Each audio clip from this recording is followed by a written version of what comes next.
Hola, ¿qué tal? Bienvenidos a la Coordinadora Republicana. Mi nombre es José Mario Azalde. Muchas gracias por seguirnos. El día de hoy tengo la grata compañía de un amigo con quien hemos tenido varias conversaciones con respecto a la coyuntura política. Creo que es un interesante analista y ha tenido siempre una opinión bastante lúcida de lo que viene ocurriendo. Estoy con el analista político Juan Villarán. Juan es también exfuncionario del Ministerio de Justicia y pertenece a la Coordinadora Republicana, a nuestra casa. Juan, te agradezco por brindarnos estos minutos. José Mario, un gusto de estar contigo, encantado de poder cambiar ideas sobre lo que está pasando en nuestro país. Y sería bueno empezar con la última gran coincidencia que hemos tenido, ¿no? En estas conversaciones, con respecto a la falta de liderazgos, ¿no? Creo que necesitamos nuevos líderes. Esto ya pareciera que es un tópico en la política peruana, ¿no? Repetir siempre que faltan nuevos líderes. Y tú mencionabas algo antes de empezar la entrevista, y es lo que se ha evidenciado en las últimas marchas, ¿no? Pareciera que existiera, digamos, una legítima indignación de la población, pero que estaría mal canalizada por, digamos, cierta informalidad en la dirección política, ¿no? Las masas requieren una dirección política. En eso creo que coincidimos con los marxistas. El tema es qué tipo de dirección, ¿no? Requieren, porque también, digamos, masas sin dirección, eso es la anomia, es el desorden, es el caos, es el desborde. Necesitan tener liderazgos, pero ¿qué tipo de liderazgos, no? Bueno, mira, lamentablemente lo que está ocurriendo acá es una suerte de desidia, de inercia, desde hace quizás unos 20 años, porque hasta el año 2020 había condiciones de estabilidad en el país, económicas, sociales, se estaba expandiendo el beneficio, pero de repente todo eso se quebró y en los últimos 20 años hemos visto que hay pues un declive de los partidos políticos en general. Los últimos presidentes de la República, creo que vamos a llegar al récord Guinness de presidentes en cárcel, investigados o solicitados, requisitoriados, y eso normalmente no pasa ni siquiera en los países subsaharianos, ¿no? O sea, es una cosa bien complicada. Entonces, durante estos 20 años ha habido un vacío en la población que clama al enterarse de la corrupción y la ineficiencia que existe en los poderes del Estado, en los tres poderes del Estado, ¿no? Un copamiento ideológico de los poderes, ¿no? Tú ves, por ejemplo, que en el Poder Ejecutivo los gobiernos se han sucedido y nuevamente si el líder es acusado, investigado y finalmente encarcelado, hay un presidente que se ha suicidado, hay otro presidente que está a punto de ser retornado de los Estados Unidos, ¿no? Para ingresar acá a una cárcel. Es un vacío total. Entonces la gente en un país tan diverso como el nuestro, con tantos sectores económicos, con tantas carencias, tú puedes ver pues que hay un descontento generalizado en la clase política. Y Hay otro expresidente que recibió maletas con dólares de Odebrecht, cortesía del ganador de las elecciones en Brasil, el señor Lula, y que digamos pasa muy desapercibido, ¿no? Y es más, Castillo lo felicita a Lula, ¿no? Lula le ha hecho mucho daño al país, digamos, y eso es ignorancia, mala fe, yo no sé cómo calificarlo, ¿no? Y también tenemos otro expresidente que tiene forma de reptil, que está libre y nadie dice nada, nadie lo investiga, comisión de qué pasó con el programa Reactiva, las compras de salud, es todo un misterio, ¿no? Pero bueno, volviendo a lo que tú decías, preocupa esta situación con respecto solamente a los presidentes, ¿ah? Sin hablar de lo que viene a ser luego los mandos inferiores, ¿no? Tú, como exfuncionario, has tenido seguramente la oportunidad de conocer a políticos. Me imagino que también habrás asistido a esta debacle, a esta miseria, digamos, de la política peruana, que implica tener cada vez políticos, digamos, más mediocres, más inexpertos y más cleptómanos, ¿no? Por poner un concepto, ¿no? mira, uno es lo que tú acabas de decir y la otra es el gran egoísmo y la desunión que existe en estos políticos, que no son políticos de carrera, por decirlo de alguna manera, sino son personas que de repente adquieren o alquilan un partido de vientre de alquiler, se presentan a las elecciones y lo único que hacen es fraccionar a un sector de la población que no le voy a llamar de derecha, no le voy a llamar de centro derecha, le voy a llamar un sector de la población que cree en ciertas condiciones básicas de estabilidad jurídica, constitucional, etcétera, para poder llevar el país adelante. Entonces, estas personas las acabamos de ver en las últimas elecciones y como producto de ello llega, digamos, una opción electoral absolutamente fraccionada y tenemos que una persona que empieza con el 3%, 4% en una primera vuelta termina ganando con 50 y puntos. Entonces, esto es parte también del problema, o sea, una carencia total de partidos políticos, los partidos políticos tradicionales del Perú, están ya, por ejemplo, Acción Popular, en gran parte, bueno, ellos han llegado a este gobierno y son parte del problema con los famosos niños. O sea, no permiten una votación consciente y responsable.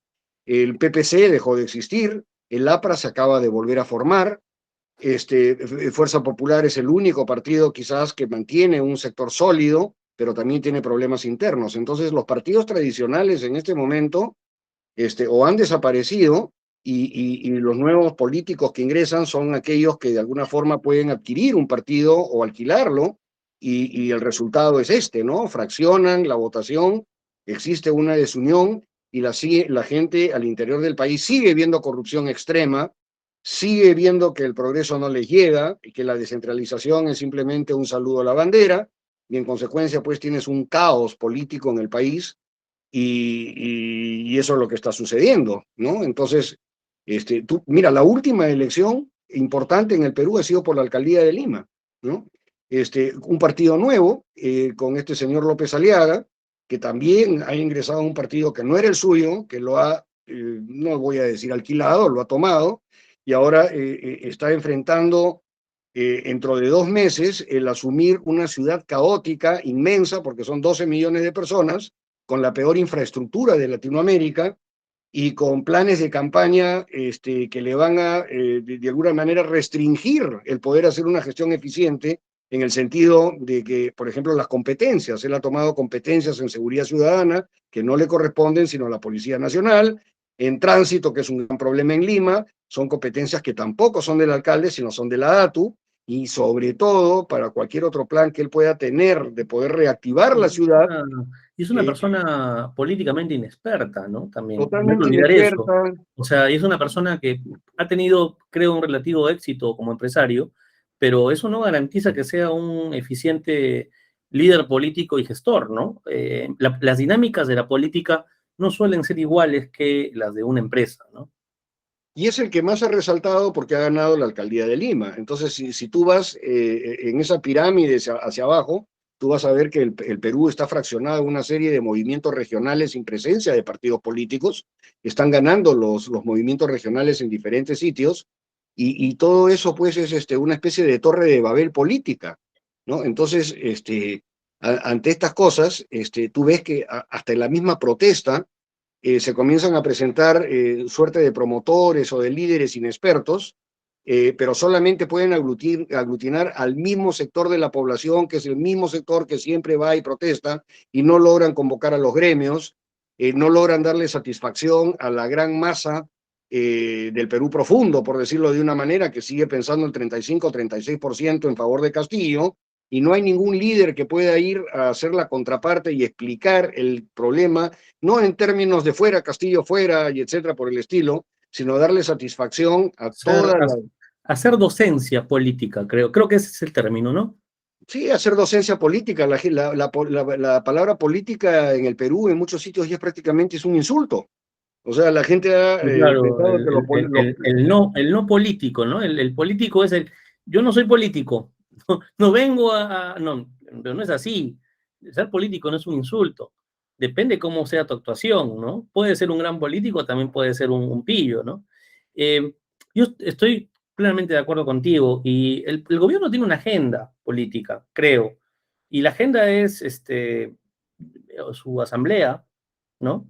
Su asamblea constituyente, porque cree que, digamos, todos los males que tenemos en el país tienen que ver con el modelo económico, ¿no? Yo creo que más bien eso demuestra, digamos, un pretexto, ¿no? Un pretexto para decir, ellos, es la constitución, ¿no? No somos nosotros, ¿no? teniendo facultades, ¿no? Castillo, digamos, el gobierno, el presidente de la República tiene facultades para hacer muchas cosas. Decir que no puede hacer porque la Constitución se lo prohíbe y el régimen económico es engañar a la gente, ¿no? Pero fuera de eso, ellos tienen una agenda que seguramente no la muestran a la población, es una agenda oculta. La oposición también debería tener una agenda. Y creo que un tema fundamental en la agenda de la oposición, además de, creo, la agenda social que es importante, que tú mencionabas, ¿no? Las brechas sociales dentro del país, sobre todo en provincias, manifestadas también que en Lima hay problemas de infraestructura, etcétera. Bueno, está la reforma política. Nosotros estamos como estamos producto de las transformaciones que se hicieron con la Comisión Tuesta durante el gobierno del señor Vizcarra. Nos han llevado a esto, ¿no? Entonces, yo creo que la oposición tendría que poner como un tema a discutir la reforma política. Mira, la reforma política es definitivamente muy importante porque las personas, definitivamente en el Perú, donde hay tanta incultura en la población, en gran parte de la población, malinterpretan, nuevamente regresando al tema, lo que es la política, ¿no? De lo que es la corrupción, y simplemente piensan que son sinónimos. Entonces, por eso están cansados de la política tradicional, entre comillas, porque efectivamente no hay docencia, no hay alguien que lo pueda explicar, y salen líderes radicales como Antauro Humala, que cosechan ese tipo de problemas que presenta la clase política, además que no se une, ¿no? Es un tema ya de egoísmos personales, de una cantidad enorme de partidos políticos, muchos en formación, 3 a punto de inscribirse. Entonces es realmente una torre de Babel. ¿Qué puede esperar la gente? La gente lo único que hace es sufrir cuando va al mercado, no entiende lo que es legislar, y piensa que efectivamente la constituyente podría ser la salvación de sus problemas, cuando lo único que podemos ver, y perdón que con esto termine, es que esta constitución del 93 lo único que ha hecho es hacer que el Perú crezca a una tasa del promedio del 5%, que ha sido envidiable en toda Latinoamérica en un tema de disciplina. Lo que ha sucedido es que el beneficio no se ha irradiado, no ha llegado a todas las partes del país ni a todas las clases sociales. Y eso sí es un problema de los líderes políticos, que no han asumido una responsabilidad en ese sentido, de poder distribuir los beneficios de lo que se ha logrado en esta Constitución y poderlos demostrar a la gente. Entonces, ante esa situación, la gente pues simplemente no cree en nada y piensa en las acciones radicales. Entonces, ahora hay que ver quién puede salir adelante, no necesariamente una persona, puede ser un movimiento, puede ser un grupo, y los partidos políticos tradicionales tendrán que volver a armar sus cuadros, y los líderes tradicionales y los líderes antiguos tendrán que darle paso a líderes jóvenes bajo los mismos planteamientos. Pero si eso no se da, entonces simplemente estamos aquí a la deriva, es simplemente convocar en protesta de, pero no en solución de. O sea, ese es el gran problema que tenemos. La gente protesta y no encuentra una solución. Es lo que yo veo, por lo menos, ¿no? Sí, yo provengo de la sierra peruana y voy a hacer voy a marcar un punto seguramente de discrepancia contigo. Yo no creo que la gente, o sea, yo no creo que sea responsabilidad de comunicadores, analistas, decir que la gente, digamos, es ignorante. Claramente, digamos, hay un nivel de ignorancia muy alto, pero justamente los políticos lo que tienen que hacer es hacer lo que mencionabas, docencia, o sea, y que es en realidad es como una suerte de cultura cívica, ¿sí? Eh, el modelo, ¿no? La Constitución del 93 que mencionabas, el modelo, parece que funcionó bien en ciertas partes, pero no irradió al conjunto de la sociedad e hizo de que la política fuera un factor de desequilibrio dentro del desarrollo. Es decir, nuevamente, hagamos un juicio, una valoración justa del documento, de la Constitución. Tenemos un régimen económico que al parecer funcionó. Yo creo que está más relacionado a una coyuntura externa, que es el aumento del precio de las materias primas. El milagro peruano recién empieza en el año 2000, ¿no? Fujimori hizo ajustes importantes en el plano macroeconómico, ¿sí? Pero el crecimiento peruano del milagro peruano viene en los 2000 y viene con el aumento de los precios de las materias primas, de los commodities. Ahí yo soy abogado, así que prefiero no entrar a discutir, porque entiendo que es un tema, digamos, materia de discusión de economistas, pero yo creo que ahí, nuevamente, si volvemos al tema de la Constitución, sí, dio, digamos, la estructura para un crecimiento sostenido a partir del año 2000, que sobre todo vino, digamos, de una situación externa que nos favoreció. Pero en lo otro, que también es importante, que es lo político, deja mucho que desear.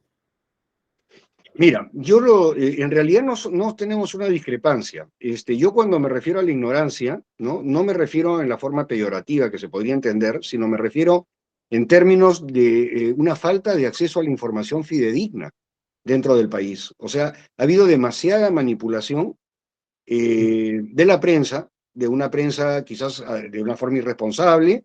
El grueso de la prensa acá en muchas ocasiones se ha creído por encima del bien y del mal y ha dejado simplemente que las cosas sucedan, que las cosas pasen, y simplemente la información no ha llegado fidedignamente a donde tenía que llegar. Entonces, ante esa situación, fuerzas que ya no son peruanas, sino son fuerzas continentales, ¿no? Y lo estamos viendo pues desde Venezuela, Nicaragua, de Chile, Brasil, ahora último, Argentina, etcétera, etcétera, etcétera, obedecen no solamente a planes locales, obedecen a fuerzas continentales, ya vimos el Foro de Sao Paulo, etcétera, etcétera, que lo que buscan es copar las instituciones libres en el país e independientes y de alguna forma poder lograr un copamiento de esas instituciones.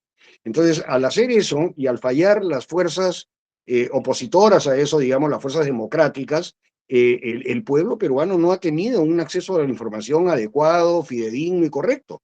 Simplemente ha ido navegando como boyas a la deriva, como diría Ortega y Gasset, ¿no? Y simplemente pues no encuentra un rumbo. No encuentra un rumbo porque lo que ve son las noticias que aparecen en la televisión, que fulano es corrupto, que esto es así, que esto es asá, y obviamente pues ante una falta de respuesta, las personas están ignorantes en lo que realmente está ocurriendo en el país, la información se les esconde y es manipulada por personas que les hacen comparaciones odiosas, ya sea en minería, ya sea en agricultura, etcétera, cuando son realmente las fuentes de trabajo en el país. Igual ocurre cuando los políticos van a los medios de comunicación y hablan de cosas que están totalmente alejadas de la realidad del poblador peruano.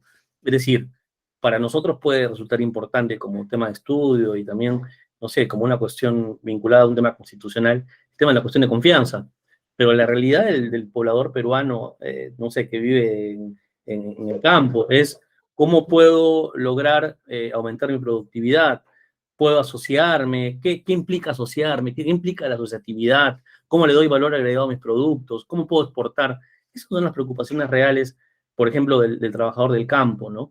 Y que no están preocupados por lo otro, ¿no? Y yo creo que eso no está mal, o sea, sí, vivimos en una sociedad, tenemos que tener un grado de conocimiento político, pero también tengo que preocuparme por mis actividades, ¿no? Es decir, la vocación política, no sé si ahí tú compartes, eh, es, digamos, producto de un interés que uno toma por los problemas sociales, pero no todos están llamados a ocupar, digamos, un cargo público, a involucrarse en la política. Hay una vocación, creo yo. José Mario, yo estoy totalmente de acuerdo contigo y tú mismo has dicho una cosa, que tú provienes de la Sierra del Perú. Entonces yo te digo algo, la alta deserción escolar, por ejemplo, que existe en la Sierra, y que muchas veces no llega a cuarto de media o a quinto de media, es porque cuando los niños ya están en una edad en que son fuertes como para trabajar el campo, los familiares y los padres los retiran de la educación porque ven que es una educación insustancial, que no les sirve para sus actividades diarias. Entonces simplemente los retornan al pastoreo, a la agricultura, y ese tipo de actividades. Entonces, el tema educativo definitivamente jamás se descentralizó. Se lleva un tipo de educación innecesaria en ciertas zonas del país. Y sí, por supuesto, ese es uno de los graves problemas que tenemos, ¿no? Pero también te podría decir, ¿no? Que la educación ahora es una estafa. La Sí, educación privada, por ejemplo, es una estafa. O sea, ya se ha vuelto un negocio. Hay grupos, detrás de la educación hay grupos empresariales. Eso lo hemos visto, por ejemplo, cuando se ha discutido el tema de SUNEDU.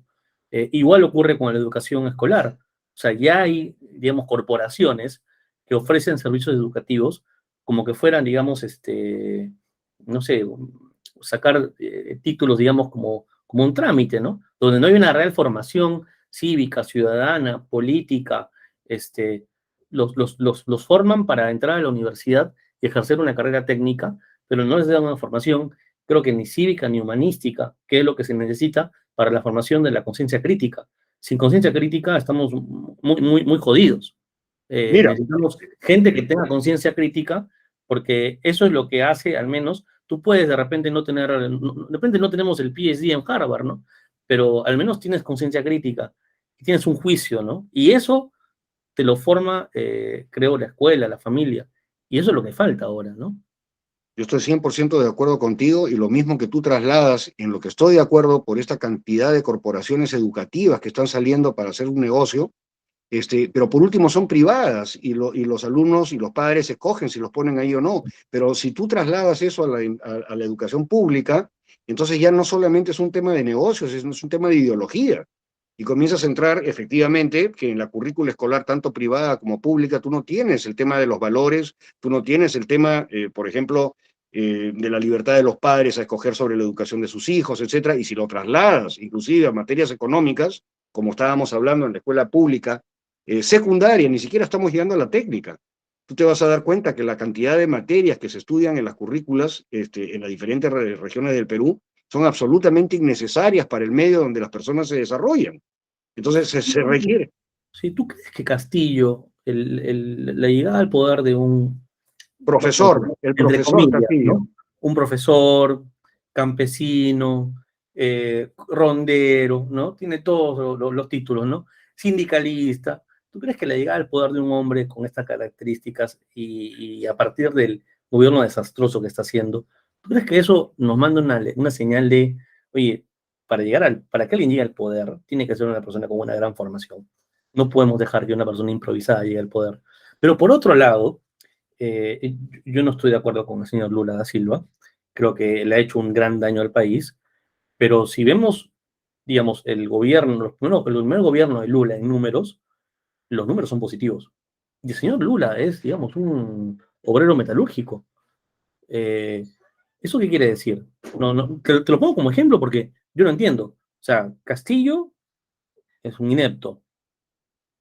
Lula no hizo un mal gobierno en Brasil. También, digamos, le favoreció la coyuntura internacional.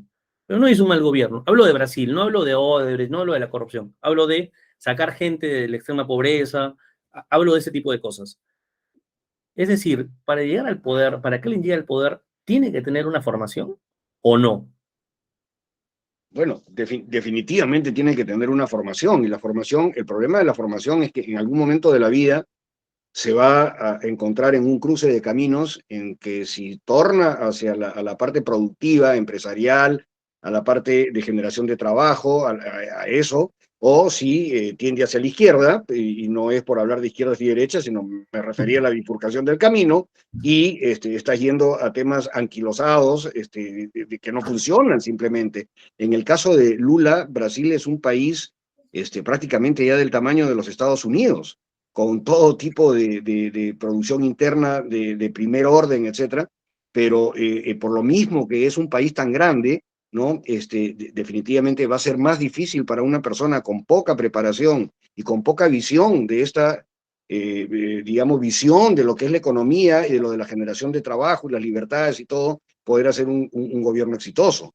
En el caso de Bolsonaro, si bien ha habido, en mi concepto, cierto autoritarismo, pero las cosas han mejorado en las cifras macroeconómicas, la situación de los brasileros, hasta donde tengo entendido, está mejor. Entonces, ya es una lucha que en un momento el político, primero tiene que estar bien preparado, pero por más preparado que esté, cuando llegue esa bifurcación del camino, tiene que escoger si va a ir por el tema del estatismo y del totalitarismo o si va a ir por el tema de la libre empresa y de la generación de trabajo sana y auténtica, O ¿no? sea que el problema no sería la formación propiamente, sino, digamos, con qué convicciones llega al poder, digamos, con Yo qué creo que ideas sí. políticas llega al poder. Yo creo que eso es mira, lo básico es que la persona esté bien preparada, definitivamente. O sea, bien preparada y con el suficiente sentido común para que lo que no sepa se rodee Pero, bien de pero gente que hemos sí le esté. tenido, pero hemos tenido un presidente que ha estudiado en Stanford, hemos tenido un presidente que ha sido rector de una universidad, una de las mejores del país, de una universidad de ingeniería, del ingeniero Fujimori. Hemos tenido un presidente que estudió en Oxford, que toca el violín. Entonces, mi Bueno, estimado Juan, bueno, mira, ¿cuál es ahí el problema? Entonces, el, y el tema, ojo que ellos también miraban del camino, como tú dices, ¿no? Vamos a tomar la metáfora, ¿no? Ellos miraban en el camino hacia la derecha, no miraban hacia la izquierda. Entonces, reunían todos los valores que, digamos, al parecer, son necesarios para digamos, ocupar el cargo que han tenido, ¿no? quizás las condiciones, pero no los valores, en Oh, algunos sí, casos. sí, hay que hacer una precisión. Es verdad. ¿No? Bueno, yo no voy a referirme a estudiar la historia antigua desde que comienza el año 90 del periodo de Fujimori por dos periodos. Me refiero básicamente a la constitución que logró hacer y a la recuperación que hizo del país. No te voy a alabar al ingeniero Fujimori, a pesar de que yo sí creo firmemente que fue uno de los que ayudó a la recuperación del país, que estaba absolutamente quebrado al final del gobierno de Alan I, ¿no? Y en el caso de Pedro Pablo Kuczynski, bueno, en realidad fue una gran decepción porque efectivamente yo creo que no tenía los valores para poder llevar adelante. Y es lo mismo que ha sucedido después con otros gobiernos. O sea, sí estaban bien preparados. Alan García era una persona muy bien preparada, ¿no? Pero a veces no solamente es la preparación, a veces es el poder rodearse de gente idónea, de poder ver las cosas que son correctas, etcétera. Y eso es un tema de valores más que de profesionalismo, ¿no? Ahora, mira tú, aquí en el Perú estamos en una encrucijada enorme para ver o sea, muy al margen de lo que haya sido Kuczynski y de los valores y de todo lo demás, estamos en una encrucijada en este momento en el Perú y no sabemos cómo salir de este gobierno. O sea, hay un entrampamiento porque la Constitución del 93 de alguna manera era presidencialista, protegía bastante al presidente de la República Es un, y es un presidencialismo atenuado, ¿no? Es decir, se le daba la posibilidad al presidente si en determinado momento podía empoderar al presidente del Consejo de Ministros, ¿no? Como por ejemplo pasó con Toledo y Kuczynski, ¿no? Toledo como presidente empoderó a Kuczynski como primer ministro y así ocurrió con varios primeros ministros. E igual Alan García, por ejemplo, en un momento determinado, cuando cae Jorge del Castillo como primer ministro por el escándalo de los petroaudios, le da el primerato a Yehude Simons que no era prista. no era definitivamente. Entonces, claro, Alan García evidentemente era un político, entonces entendía muy bien que con eso calmaba las aguas. Esto recuerda seguramente en Francia Mitterrand con Chirac o Chirac con Jospin, ¿no? Si yo, presidente, pierdo, digamos, la mayoría en el Congreso, tengo que elegir como primer ministro es como la monarquía, ¿no? Tengo que elegir como primer ministro a quien haya logrado la mayoría, y en este caso mi rival político. Entonces, Chirac estaba o Mitterrand estaba como presidente de la República Francesa, y Chirac era el primer ministro. Igual con Jospin, ¿no? Chirac era el presidente de la República y Jospin era el primer ministro. Entonces, yo creo más bien que ese presidencialismo atenuado eh, permite darle cierta discrecionalidad al presidente de la República. Si quiere concentrar el poder y ejercer él el rol de jefe de Estado y jefe de gobierno, lo puede hacer. Pero si quiere darle más poder, empoderar al primer ministro, también lo puede hacer. Como hacía el señor Toledo, dejando a los primeros ministros y yéndose no me acuerdo cómo se llama el balneario donde solía ir el señor Toledo a pasar sus noches Punta, ¿sabes? a Punta Sal, ¿no?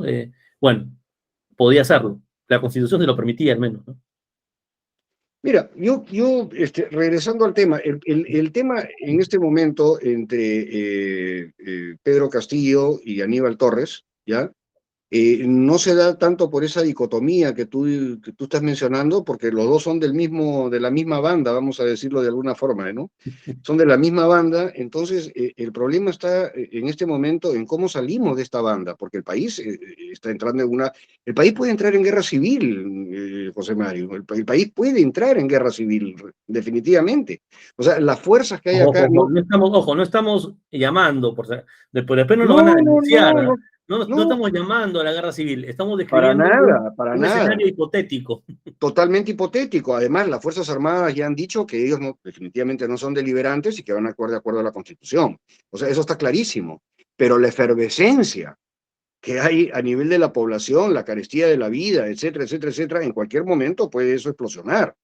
O sea, yo me pregunto ahora si ha estado, cuando tú hablabas de presidente y de primer ministro, hablemos un poquito de presidente y Congreso. Entonces, ¿qué es lo que está pasando? los congresistas se hacen mil nubes en la cabeza de cómo pueden hacer para conservar sus puestos de trabajo y al mismo tiempo poder aquellos de la oposición salir de este gobierno, que tú mismo lo has dicho, es un gobierno absolutamente inepto, corrupto, ideologizado, ¿no? Entonces, yo quería analizar eso por un segundo, ¿no? Y los constitucionalistas están viendo el entrampamiento que hay entre el famoso artículo 118 de la Constitución, en el cual el presidente tiene la obligación de cumplir la Constitución y las leyes. El 117, que solamente puede ser acusado por 4 conceptos donde no reúnen los votos, y el 113, que también son solamente 4 conceptos para sacarlo, pero ninguno de ellos, y no me la quiero dar de constitucionalista, no está viendo la salida que le dieron a la Constitución a través del reglamento interno del Congreso, perdón, ¿no? Y el reglamento interno del Congreso lo único que te pide es que tú lo puedes cambiar porque es una ley orgánica 2 veces ratificado por el Tribunal Constitucional con 66 votos. O sea, no hay más vuelta que darle. O sea, si tú reúnes 66 congresistas que deseen salir del gobierno inepto, cambiar el reglamento interno del Congreso y con el cambio del reglamento interno del Congreso cambiar la cantidad de votos que requieres, ya sea para la vacancia o para la suspensión, lo haces. Entonces, Pero volvemos al tema que nos convocó el día de hoy, mi estimado Juan, y ¿quién es, entra? no, digamos, los congresistas están a la altura de poder hacerlo, a la altura, Sí, digamos, del, digamos del espíritu, ¿no? Digamos, tienen el espíritu, tienen, digamos, la posibilidad de la grandeza, ¿no? De poder hacerlo. Yo creo que no, tenemos un Congreso bastante mediocre, incompetente. Creo que hay gente que actúa de buena fe, pero el Congreso también es todo un tema interno, digamos. Uno tiene que saber manejar políticamente el tema de acuerdos, alianzas. No es fácil. Y lo que ha hecho Vizcarra perversamente con tú esta es meter a gente inepta, improvisada, sin experiencia política en el Congreso, creyendo que así mejoran la democracia. Entonces, y esa es la ya, realidad ya en la que están estamos. adentro, ya están adentro y hoy en día el Congreso se ha vuelto una clase de matemáticas. O sea, es simplemente una aritmética. Si se llega o no se llega a la votación adecuada para poder salir de esto, ¿no? Entonces, ¿se Entonces, podrá? Mi pregunta, ¿se podrá, Juan? ya en este momento tienen 66 votos que aprueban la moción de vacancia. 66. Como no van a llegar a los 87, pues eso sí va a ser imposible, ¿no? Como te vuelvo a decir, ¿qué cosa es lo que establece que el presidente de la República puede ser suspendido o vacado con 87 votos? El reglamento interno del Congreso. Son los congresistas, no la Constitución, la que dice que se le vaca o se le suspende con una cierta cantidad de número de votos. ¿Ok? Y para cambiar el reglamento interno del Congreso, que digamos, tiene el rango de ley orgánica, el Tribunal Constitucional ya declaró 2 veces que se requieren 66 votos. A veces la solución está a la vista de todos y nadie la ve, ¿no? Entonces, en este momento tienen esos 66 votos. Ahora, el problema, yo lo veo por ese lado, más aún ahora que Aníbal Torres ha presentado una primera cuestión de confianza, que no la podemos conversar mucho en este capítulo porque ni siquiera hemos Sí, leído como exactamente. estábamos conversando antes. No, Pero no ya hemos vemos leído, sí, la propuesta que ellos hicieron, como te comentaba. No creo que ellos han presentado una hace propuesta. meses. Ajá. Juan, para ir terminando, lamentablemente el tiempo es corto en estos programas y creo que ambos nos gusta mover la lengua, como se dice criollamente. Así que Muy bien. vamos a tener que ir a hacerte un par de preguntas finales. Yo te agradezco, ha sido muy, muy interesante conversar contigo. Tú mencionabas algo y es ¿qué viene después? ¿Sí? Cuando decías, bueno, se juntan los votos, y ahora qué ocurre. Entonces, ¿qué viene después? ¿Cuáles son tus vaticinios? Ahora vamos a hablar un poco de futurología, ¿no? ¿Cuáles son tus vaticinios? Porque yo tengo la idea, y perdón por el posar tan negativo, y ojalá que mucha gente ojalá que no estén de acuerdo conmigo en lo que voy a decir, pero yo creo que lo que se viene es peor. Tengo esa impresión. Creo que lo que se viene después de Castillo es peor. Pero es una impresión mía. Ojalá que no sea cierta. Mira, hay un 65% de la población que rechaza el sistema que ha puesto Castillo, ¿ya? En una siguiente votación, el problema es que esa votación, en caso de que Castillo y Dina Boluarte sean sacados, el gobierno termine, ¿no? Por una decisión del Congreso, tendríamos elecciones dentro de 1.2 años, ¿ya? O el 2026. Entonces, dentro de 1.2 años, ninguna figura importante que podamos en este momento reconocer, en primer lugar, no tendría partido político, no podría postular, ¿no? Y en segundo lugar, los que están habilitados para postular son personas absolutamente desconocidas y digamos, en el común de la población no tienen el nivel de estadista que podría solucionar sus problemas. Pero lo único que en este momento queda, ya sea para 1.2 años, o bueno, quizás con un poco más de tiempo para el 2026, se están voceando personas que de alguna manera tendrían una aceptación de volver a dar paz, tranquilidad, fuerza, orden, unión en el país. Se menciona, por ejemplo, personas institucionales, como podría ser el general Quiabra, por decirlo de alguna forma, ¿no? ¿Por qué? Porque la gente clama por orden, clama por alguien que le pueda hacer el frente a Antaurumala. Entonces tendríamos esta persona. López Aliaga no, porque él tiene sus propios problemas en la Municipalidad de Lima y él es alcalde de Lima. Entonces, no hay muchas posibilidades. Los nuevos líderes que están conduciendo o promoviendo este tipo de marchas, etcétera, definitivamente son personas o muy jóvenes o muy inexpertas que no tienen ninguna aceptación popular más allá de las personas que se reúnen para las marchas, ¿no? O sea que Entonces, sería un error pensar en este momento yo creo que sí. como un nuevo líder a una persona demasiado joven por la inexperiencia. Sí, además no solamente demasiado joven, porque hay personas jóvenes que podrían dar la talla definitivamente, pero no veo ninguna que la ha dado ni que tenga una aceptación que pudiera unir a las diferentes fuerzas, no solamente en Lima y a un sector, sino a nivel nacional, ¿no? Entonces tenemos que pensar en personas de mayor peso, digamos, además hay personas que pueden estar bien para la coyuntura, pero quizás no para 5 años, ¿no? Bueno, Hay personas y también que estén limpios, ¿no? O sea, limpios, digamos, porque de corrupción. si van a entrar, sí, pues si van a entrar al gobierno, al poder, para que luego sean acusados y vacados, o sea, realmente esto no va a acabar nunca. O sea, va a ser, Mira, digamos, José Mario, vamos a necesitar una persona de suficiente firmeza, entereza, sentido común, de arraigo popular, de extracción popular, etcétera, que sea reconocido en todo el país y que pudiera dar ese espacio de tiempo que comenzamos conversando al inicio de tu programa, que pudiese dar las condiciones de pacificación del país, ¿no? De tranquilidad en el país, para que se puedan volver con el tiempo a rearmar los partidos políticos con líderes nuevos, con líderes jóvenes, a donde ya se puedan discutir ideas partidarias, ideológicas. Pero en este momento, en la coyuntura en que se encuentra el país, con el tiempo que se acaba, porque se está acabando el tiempo es corto. el perfil de esa persona debería ser una persona, digamos, que busque la confrontación, tomando en consideración que la política es una actividad agonal, ¿no? O sea, digamos, hay un conflicto político ineludible, o debería ser más bien un concertador. ¿Cómo ves eso? Yo creo que debería de ser una cosa de ambas cosas, o sea, una mezcla de las dos cosas. Debería de ser una persona que pueda confrontar a los radicales que en este momento están en gran parte de la República, por ejemplo, el caso de Antauro Humala, por decirle, confrontarlo en sus mismos términos y poder informar a esa población de la alternativa que existe para las carencias que ellos claman que el Estado les dé y que el Estado está ausente. Ese es el número uno. O sea, sí confrontación en los términos enérgicos, fuertes, etcétera, que la gente requiere porque la gente clama, porque aquí salga alguien que pueda poner orden.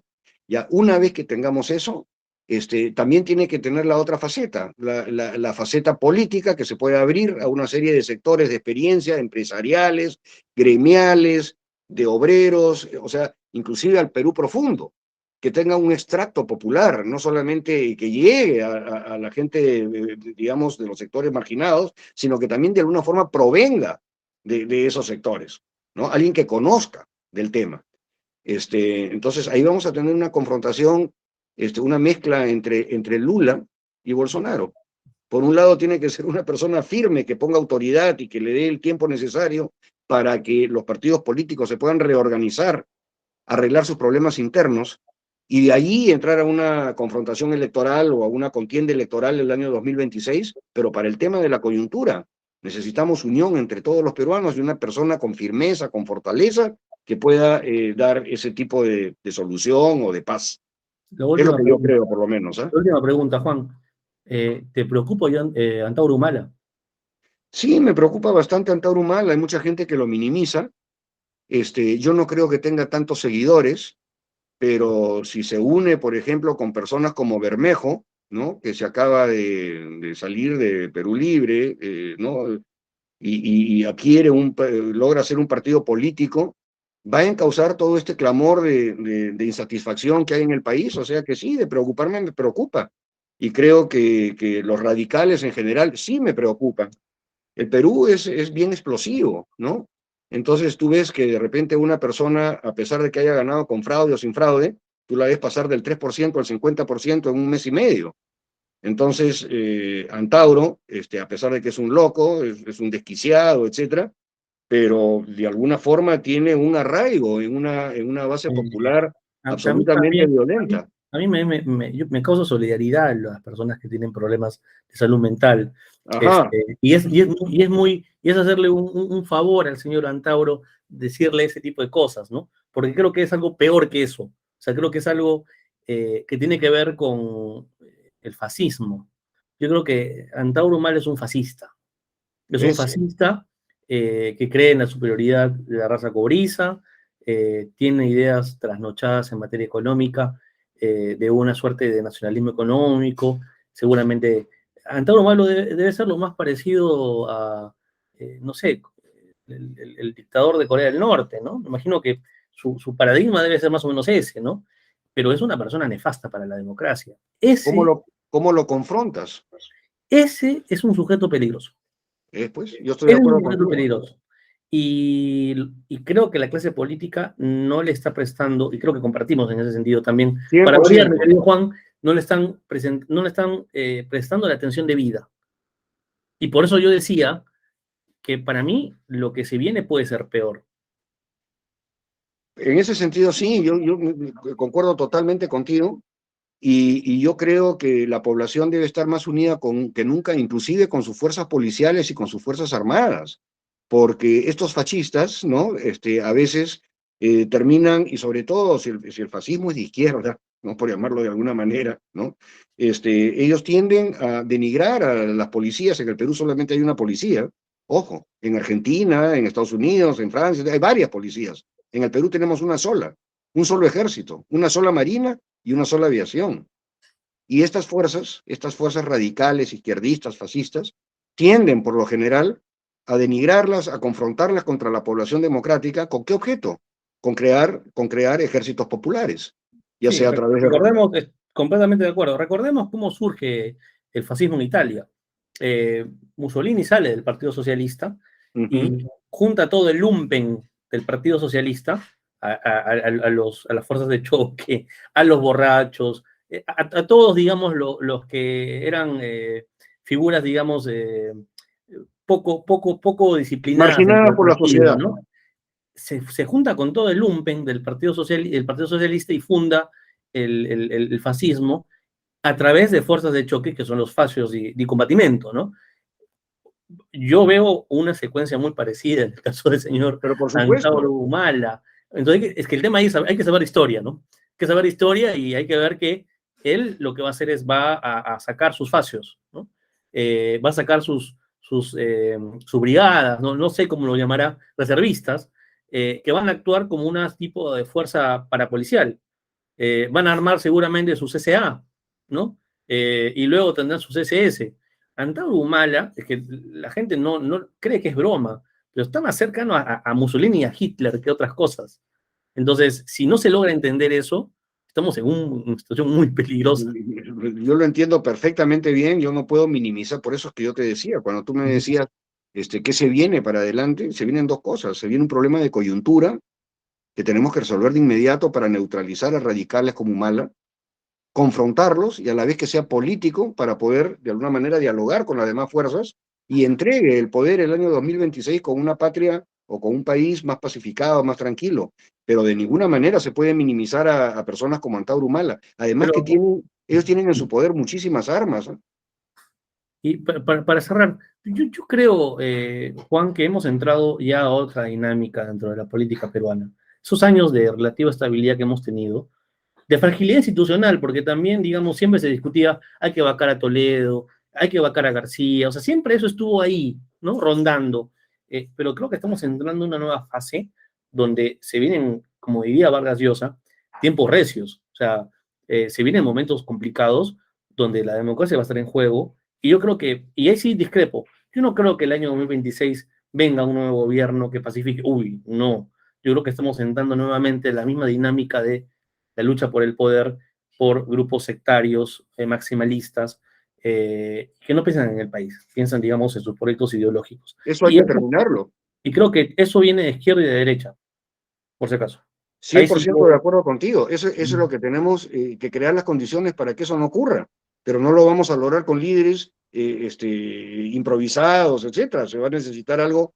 Pero para poder lograr esos líderes, etcétera, necesitamos pacificar el país por lo menos 1, 2 o 3 años. Si es que podemos. Si es que podemos. Si es que podemos. Ahí viene la coincidencia, como siempre. Si es que podemos. Mi estimado Juan, José Mario, creo que somos almas gemelas políticamente hablando, así que tenemos muchas coincidencias.